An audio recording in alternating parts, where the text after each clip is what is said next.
नमस्कार, news 18 special में आपका स्वागत। मैं राहुल ओझा आपके साथ। इन दिनों वक्फ बोर्ड की काफी चर्चा हो रही है। कोई इसकी संपत्ति की चर्चा कर रहा है तो कोई इसकी शक्ति के बारे में बात कर रहा है। कोई वक्फ पर नकेल कसने की बात कर रहा है तो कोई इसकी मनमानी पर लगाम लगाने की मांग कर रहा है। मगर ऐसा क्यों हो रहा है, क्यों ये मांग उठ रही है? आज हम ऐसे ही एक केस में दावा दबाव दाव का रियलिटी चेक करेंगे।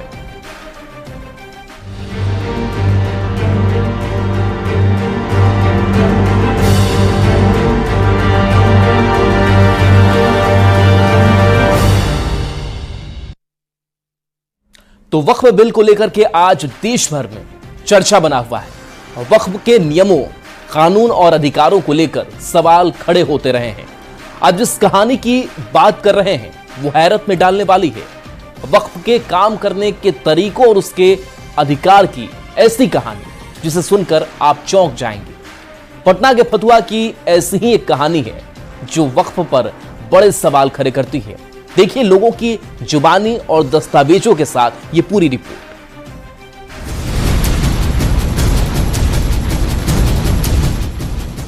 यह संपत्ति बिहार राज्य सुन्नी वक्फ बोर्ड की है। वक्फ बोर्ड अधिनियम के मुताबिक आदेश दिया जाता है, नोटिस जारी होने के 30 दिन के भीतर इस जमीन को खाली कर दें। जरा सोचिए, जिस घर में आप सालों से रह रहे हों, जो जमीन आपके बाप दादाओं की हो, अचानक एक दिन नोटिस आए, 30 दिन में घर खाली कर बेघर हो जाओ। सोचिए आप पर क्या बीतेगी। जी हाँ, यही फतुहा में हुआ है। अचानक से जो सालों से यहाँ पे रह रहे हैं, जिनकी बाप दादाओं की जमीन है, उस पर अचानक से वक्फ बोर्ड का एक नोटिस आता है और बताया जाता है कि 30 दिन के अंदर आपके घर खाली कर देने हैं। ये जानकर तमाम लोगों के होश उड़ जाते हैं। आखिर पूरा मामला क्या है, और हम उन लोगों के पास मौजूद हैं जिनके साथ ये हुआ है, उनसे ही जानेंगे कि ये आखिर कैसे हुआ। मतलब अचानक आप लोगों को क्या पता चला? अचानक नोटिस आया वक्फ बोर्ड से, हम लोग को पता चला कि जमीन ऐसे ऐसे किए हुए है। फिर जाकर वो बोर्ड टांग दिया है। और क्या बोर्ड टांगा? नोटिस में क्या लिखा था? प्लॉट नंबर दिया हुआ था कि वक्फ की जमीन है। वक्फ की जमीन हाँ। है। और आपका परिवार इस पे कितने सालों से रह रहा है? ये तो 30-35 साल से रह रहा है। ये कहानी किसी एक की नहीं, कई लोगों की है। पटना में फतुहा थाना के गोविंदपुर कुर्था मौजा में कई लोगों को वक्फ बोर्ड ने नोटिस भेजा। नोटिस में 30 दिन के भीतर घर खाली कर पुश्तैनी जमीन को वक्फ बोर्ड को सौंपने की बात कही गई। ये सुन लोगों के होश उड़ गए। पीड़ितों के पैरों तले जमीन खिसक गई। ये 18/1/2023 को हमको नोटिस आ गया वक्फ बोर्ड से। तब हमें पता चला कि हमारा जमीन जो रह रहे हैं हमारे, वो काम ने वक्फ बोर्ड का है, हम क्या करेंगे। तब यहाँ पर सीओ के पास एप्लीकेशन दिए, वो लोग बताया रहती है। हम लोग दौड़े डीएम तक, डीएम दिया कि नहीं आप ट्रिब्यूनल में जाइए। फिर यहाँ पर एक्वायर किया था जमीन, इसलिए हम लोग मैंने कि फिर गए, मैंने हाईकोर्ट गए थे, हाईकोर्ट से हमको राहत मिला। हमारे पास 2-3 नोटिस आया। फिर एक नोटिस आया हमारे पुत्र के नाम से, और उसमें डीएम लिख दिया कि यह अवैध घोषित किया जाता है। तब फिर हाईकोर्ट का सहारा लिया। हम लोग बहुत मायूस हो गए कि अपना जमीन से हाथ धोना पड़ेगा। डीएम साहब का आदेश निकला कि 30 दिन के अंदर जमीन खाली करके वक्फ बोर्ड को सुपुर्द कर दो। लोगों का आरोप है कि वक्फ बोर्ड ने कहा बोर्ड टांग दिया गया तो जमीन हमारी, खतियानी जमीन खाली करो और यहाँ से चले जाओ। वक्फ ने अतिक्रमण को लेकर नोटिस तो दिया, लेकिन दावेदारी को लेकर कोई पुख्ता सबूत नहीं दिए गए। देखिए कि ये नोटिस है। नोटिस में अगर आपको दिखाएं कि सीधा डीएम कार्यालय पटना समाहरणालय से निकला हुआ है, और वक्फ अधिनियम 1995 की धारा 51(1) के अनुसार किसी भी वक्फ की संपत्ति बिक्री दान को ये जो गैर कानूनी माना गया है। और इसमें प्लॉट संख्या इनका लिखा हुआ है, और आप अगर नीचे देखेंगे तो उसमें स्पष्ट लिखा गया है कि इस नोटिस निर्गत होने के 30 दिनों के अंदर उपरोक्त भूखंड को अवैध कब्जा से मुक्त कर वक्फ बोर्ड को वापस करना है। अब जरा सोचिए कि यह दिया गया कि 30 दिन के अंदर ये पूरा का पूरा जमीन खाली करना है और वक्फ को सौंप देना है। लोग खतियान दिखा रहे हैं, जमीन का रसीद दिखा रहे हैं और बता रहे हैं कि किस स्तर से ये गड़बड़ झाला हुआ है।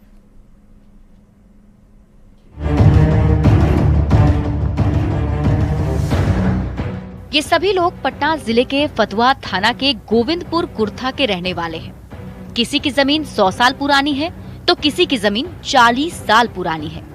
कोई यहाँ 2 दशक से रह रहा है तो कोई 4 दशक से। लेकिन एक दिन गोविंदपुर दरगाह इमाम बाड़ा मदरसा एवं कब्रिस्तान वक्फ स्टेट से नोटिस भेजा गया कि जमीन खाली कर दो। जमीन पर अवैध कब्जा का दावा कर बोर्ड भी लगा दिया गया। बोर्ड पर लिखा वक्फ का रजिस्ट्रेशन नंबर BRPT 0969 पटना है। 29 जुलाई 1959 को वक्फ का रजिस्ट्रेशन हुआ है। वक्फ के सचिव मोहम्मद हाशिम उर्फ बबलू ये दावा करते हैं कि खाता संख्या 128 और 130, खेसरा संख्या 119, 219 और 217 की जमीन बिहार राज्य सुन्नी वक्फ बोर्ड की है। यही वो प्लॉट है जहां पे वक्फ ने दावा किया कि पूरी प्लॉट जो है वो उसकी संपत्ति है और जिसे 1959 में उन्हें रजिस्टर्ड किया। ये पूरी संपत्ति जो है 21 डिसमिल की बताई गई और 21 डिसमिल पर उसका मालिकाना हक वक्फ ने बताया है। और जबकि जो लोग हैं यहाँ पे जो वर्षों से रह रहे हैं, जिनकी संपत्ति है, उनके पास सारे कागजात जो हैं इसके मौजूद हैं। अच्छा, एक बात बताइए कि ये जो वक्फ ने ये दावा किया कि ये पूरी 21 डिसमिल जमीन जो है, जहाँ पर आपके साथ कई लोगों का पूरा मोहल्ले का घर बना हुआ है, वो उसकी संपत्ति है। इसकी सत्यता जानने के लिए वक्फ से बात पूछा। हम वक्त से हम RTI के गए माध्यम से, तो एक उर्दू में हमको दे दिए थे, कागज दे दिए।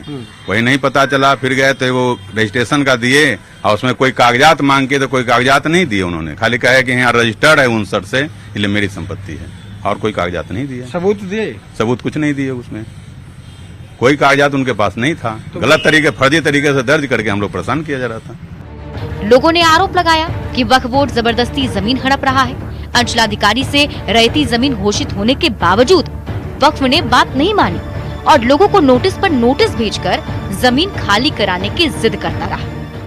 वक्फ बोर्ड वाला नहीं माना, वो जबरदस्ती जो है नोटिस पे नोटिस भेजते गया और लास्ट में नोटिस भेजा कि 30 दिनों के अंदर खाली किया जाए। उसके बावजूद भी थाना में भी भेजा गया, थाना भी हम लोग को बोला कि नहीं, ये वक्फ का ही संपत्ति है, उसको खाली किया जाए। CO हम लोग को ये लोग को दिए कि ये लोग का रहती जमीन है। उसके बाद हम लोग वक्फ बोर्ड यहाँ पर सब साथ में गए, वहाँ पर पेपर सब जमा किए। वो बोले कि ये पेपर हम लोग मानते नहीं है, ये वक्फ का जमीन है। फिर वहाँ से हम लोग हाई कोर्ट गए। उसके बाद हम लोग का ये लोग का फिर प्रॉपर्टी जो है वहाँ से राहत मिली है। किसी ने जमीन खरीदने का दावा पेश किया, किसी ने बपौती जमीन बताई, किसी ने खतियान दिखाकर मालिकाना हक मांगा, तो किसी ने जमीन की रसीद की अहमियत बताकर अपना अधिकार मांगा। लेकिन जो सबूत ये वक्फ बोर्ड से चाहते थे वो इन्हें नहीं मिला। दादाजी खरीदगी है और हम लोग का अभी तक ला सब चीज जो अप टू डेट है, ब्लॉक से रसीद वगैरह, नोटिफाइड एरिया से जो भी रसीद वगैरह है अप टू डेट है, कट रहा है।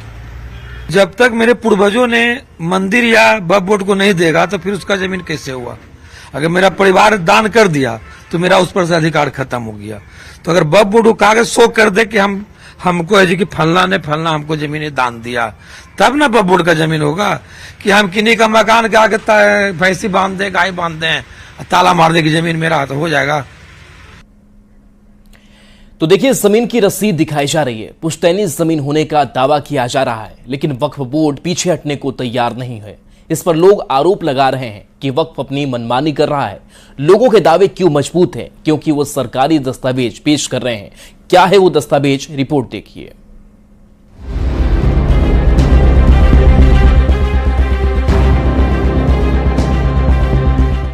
वक्फ बोर्ड के नोटिस को लेकर लोग सरकारी दफ्तरों के चक्कर काटने लगे।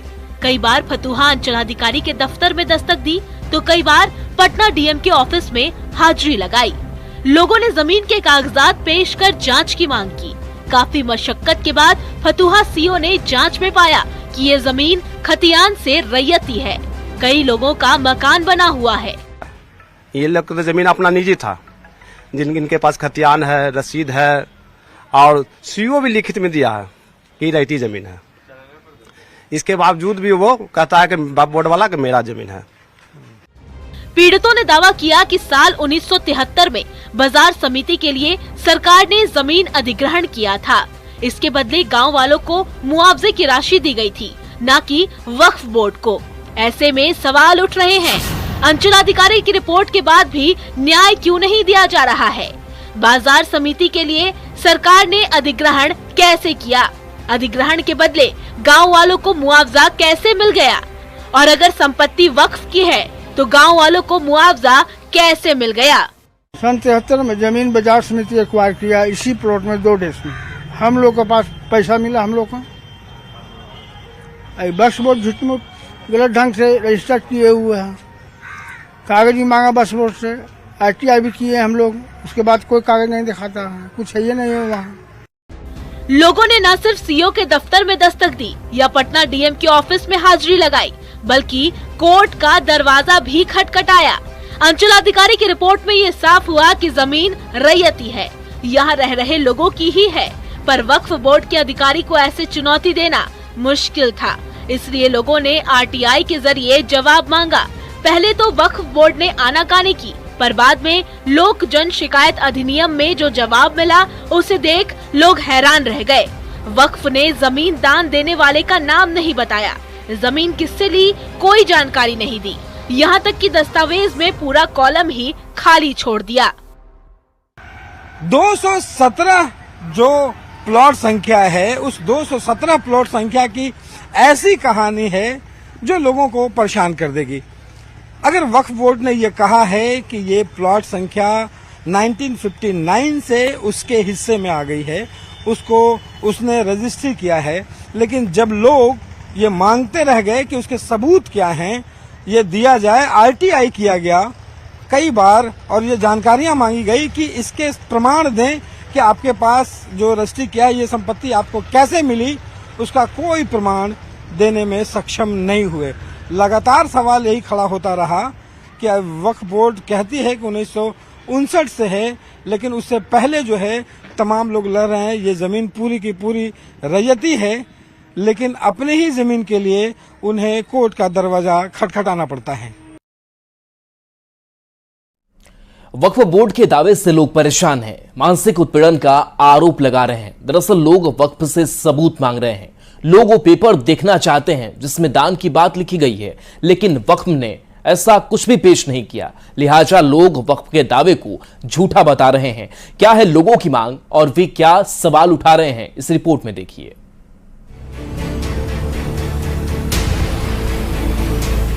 वक्फ बोर्ड के दावे से लोग परेशान हैं। लोगों का कहना है कि वे और उनका परिवार मानसिक उत्पीड़न से गुजर रहे हैं। वक्फ को जमीन से अपना बोर्ड हटा लेना चाहिए। लोग पूछ रहे हैं कि दान की जमीन या दावे की जमीन होगी? क्या बिना कागज कब्जे की ताकत है? क्या वक्फ बोर्ड के पास पेपर नहीं है? वक्फ बोर्ड दस्तावेज क्यों नहीं दिखा रहा? कह दिया तो जमीन मेरी, ऐसा क्यों? क्या खतियान का कोई महत्व तो नहीं है? क्या रसीद की कोई अहमियत नहीं? अधिकार तो ये गलत अधिकार है, किसी को परेशान करना, यही मकसद है उन लोग का। इतना ही नहीं, पीड़ित ये भी पूछ रहे हैं कि कोई कैसे किसी की जमीन हड़प सकता है? बिना सबूत के सब वक्फ का कैसे हो सकता है? जब कोई पेपर नहीं तो पावर क्यों दी गई है? लोगों की मांग है कि वक्फ बोर्ड का पावर सीज हो। वक्फ को असीमित पावर क्यों दिया गया है? उसको असीमित पावर दे दिया गया है, यहाँ तक कि डीएम उसके में कुछ कर नहीं सकते उसके विरुद्ध। जबकि डीएम जान रहे थे कि रैयती जमीन है, वो लिख रहे हैं, सब लिख रहे हैं कि ट्रिब्यूनल में जाइए उनका, इसलिए उन लोगों को पावर सीज होना चाहिए। ऐसा पावर मिलना नहीं चाहिए। मैंने एक समानांतर सरकार चला रही हो तो समझिए कि जैसे हाई कोर्ट और सुप्रीम कोर्ट से भी ऊपर बन करके उसके केस को हम ले जा नहीं सकते हैं सुप्रीम कोर्ट में, ना हाई कोर्ट में। ये उसे समानांतर सरकार के रूप में बात करती है, उसके सामने हम लोग पिछड़ जाता है जनता यहाँ का। इसलिए उसके पावर को सीज कर देना चाहिए, ऐसा पावर नहीं देना चाहिए। पीड़ित लोग वक्फ को मिली विशेष ताकत का विरोध कर रहे हैं। लोगों का कहना है कि वक्फ बोर्ड के पास जरूरत से ज्यादा पावर है। पीड़ितों की मांग है कि सबके लिए एक समान कानून होना चाहिए, दूध का दूध, पानी का पानी होना चाहिए। ये बहुत आम आदमी के लिए बहुत बड़ा समस्या है और इसको एक समान ही जो है पावर देना चाहिए सभी हिंदुस्तान के अंदर। लोगों का आरोप है कि वक्फ जमीन हड़पने का खेल खेल रहा है। वक्फ पर नकेल कसने की सख्त जरूरत है। वक्फ के दावे, दबाव और दांव के रियलिटी चेक में न्यूज 18 संवाददाता रवि एस नारायण ने क्या पाया, जरा ये भी सुनिए। तो फतुआ के 217 नंबर प्लॉट पे हुई जो किस्सा है उसकी पूरी कहानी आपने देखी कि कैसे वक्फ बोर्ड बिना कोई कागजात, बिना कोई प्रमाण पत्र के तमाम लोगों को नोटिस जारी करता है और उसकी पूरी संपत्ति को खुद बताता है। तमाम लोग ये कह रहे हैं कि ऐसे अधिकार को खत्म होना चाहिए, इतना अधिकार नहीं दिया जाना चाहिए ताकि कोई भी नियम बेलगाम हो और लोगों को मुसीबत उठानी पड़ी। असमंजस में पड़े पीड़ित इस दुविधा से निकलना चाहते हैं। लोग वक्फ बोर्ड से पक्ष रखने की मांग कर रहे हैं।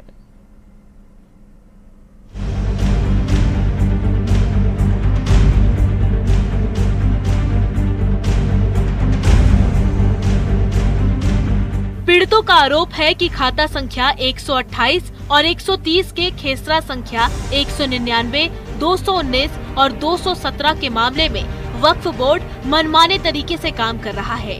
गोविंदपुर दरगाह, इमाम बाड़ा, मदरसा और कब्रिस्तान वक्फ स्टेट और इसके सचिव मोहम्मद हाशिम और बबलू मनमानी कर रहे हैं। संपत्ति बिहार राज्य सुन्नी वक्फ बोर्ड की नहीं बल्कि लोगों की है। अल्पसंख्यक कल्याण विभाग को भी ये समझना चाहिए। आरटीआई में वक्फ की चुप्पी बहुत कुछ कह रही है। लोगों की बातों से कई और भी सवाल खड़े हो रहे हैं। अधिकारियों की जांच रिपोर्ट पर वक्फ की खामोशी, ये भी बहुत हैरानी की बात है। अगर वक्फ ने रजिस्ट्रेशन कराया तो सबूत क्यों नहीं दिया? किसने दान किया, इसकी जानकारी क्यों नहीं दी? बार बार सबूतों को छिपाने की कोशिश क्यों की गई?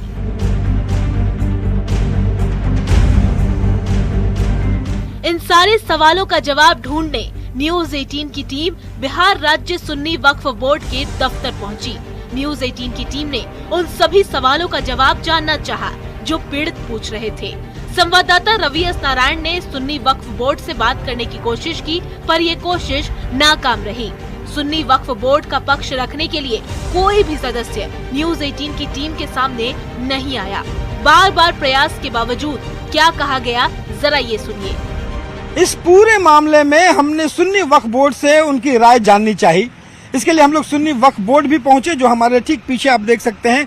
इसमें हम लोगों ने अपनी बात रखी कि अध्यक्ष के सामने कि हमें बुलाया जाए, अपनी बात रखी जाए। वो अपनी बातें जो हैं इस मामले में अगर कुछ रखना चाहते हैं तो रखें, लेकिन घंटों इंतजार के बाद भी इस मामले में अपना पक्ष सुन्नी वक्फ बोर्ड ने नहीं रखा और इस मामले में कोई भी बात उनसे नहीं हो पाई।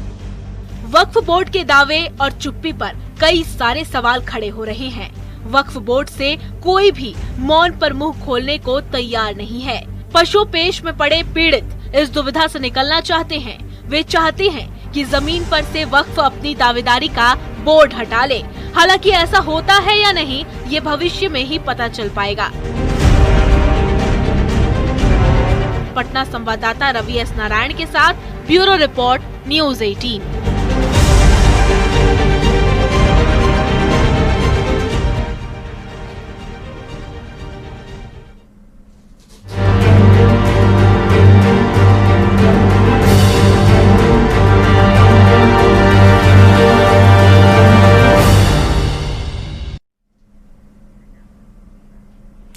और देखिए, प्रधानमंत्री नरेंद्र मोदी वायनाड पहुंचे हुए हैं। जिस तरीके से वहां पर कहर बरप रहा है, लोग फंसे हुए हैं और ऐसे में जायजा लेते हुए प्रधानमंत्री नरेंद्र मोदी की तस्वीर जहां केरल के वायनाड दौरे पर हैं, लैंडस्लाइड वाले इलाके में क्या हालात है इसका हवाई सर्वे पीएम मोदी कर रहे हैं। और साथ ही साथ वो तस्वीर भी देखिए, अंदर से वो देख रहे हैं। ये लाइव तस्वीर हम आपको दिखा रहे हैं। प्रधानमंत्री नरेंद्र मोदी की लगातार नजर, केंद्र सरकार की लगातार नजर इस लैंडस्लाइड के बाद से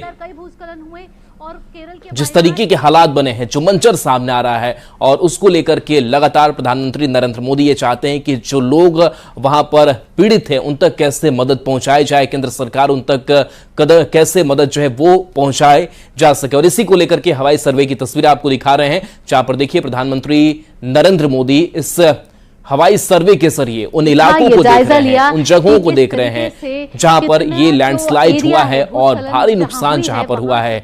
लोग यहां पीड़ित नजर आ रहे हैं और ऐसे में एक बड़ी तबाही यहां पर मची हुई है। तो वायनाड का इलाका, ये स्पॉट जहां ये लैंडस्लाइड के बाद से हालात बने हुए हैं, उस पर प्रधानमंत्री नरेंद्र मोदी की लगातार नजर है। तो बता दें कि लगातार चाहे वो रेस्क्यू की बात हो या फिर संसाधनों की उपलब्धता हो, इस पर पूरी सरकार की नजर है। और देखिए उनके साथ साथ अधिकारियों की जो टीम है वो भी मौजूद है। तो प्रधानमंत्री नरेंद्र मोदी जब ये दौरा करके लौटेंगे, उसके बाद से कहा यह भी चाह रहा है कि एक समीक्षात्मक एक बड़ी बैठक जो है वो भी प्रधानमंत्री नरेंद्र मोदी करने वाले हैं अधिकारियों के साथ, विभागों के साथ, ताकि यहां के लोगों को सुरक्षित रखा जा सके। और इसके साथ साथ यही कोशिश है कि लोग यहां भयभीत ना हो, लोगों तक मदद जो है वो पहुंच पाए।